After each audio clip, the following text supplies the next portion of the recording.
مفتی صاحب، میں جماعت چہارم کا طالب علم ہوں۔ میں نے ایک دن اپنے استاد سے پوچھا کہ قرآن یا حدیث پہلے ہے؟ استاد نے بتایا پہلے حدیث ہے۔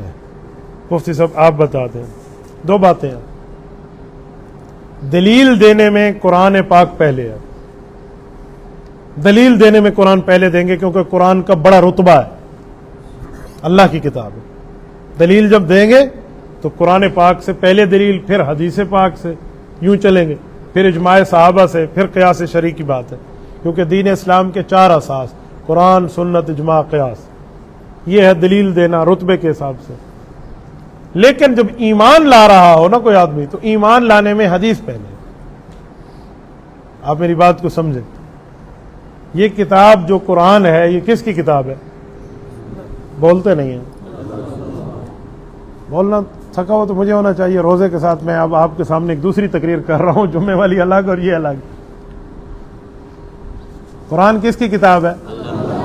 یہ بات ہمیں کس نے بتائی ہے؟ حضور صلی اللہ علیہ وسلم۔ حضور کی بات کو کیا کہتے ہیں؟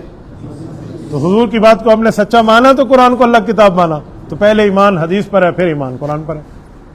ایمان لانے میں حدیث پہلے، دلیل دینے میں قرآن پہلے، کہ رتبہ قرآن کا بڑا ہے۔ تو آپ کے استاد جی نے شاید آپ کو بات پوری بتائی ہو، آپ نے آدھی سمجھی ہو۔ اب میں استاد پہ تو شک نہیں کر سکتا نا، شاگرد کا ہو سکتا ہے ووکیبلری اس کی کم ہو۔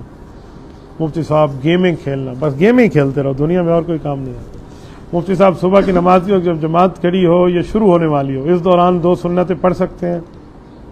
اس طرح تراویح کے دوران درمیان میں الگ ہو کر وتر پڑھنا ٹھیک ہے؟ وتر تو تراویح کے بعد ہوتے ہیں، آپ درمیان میں کیوں پڑھ رہے ہیں؟ وتر تراویح کے بعد ہے یا درمیان میں؟ بعد میں ہے نا۔ یہ کہتے ہیں تراویح کے دوران وتر پڑھنا کیسے ہے؟ کیوں بھائی، کیا مسئلہ ہے آپ کو؟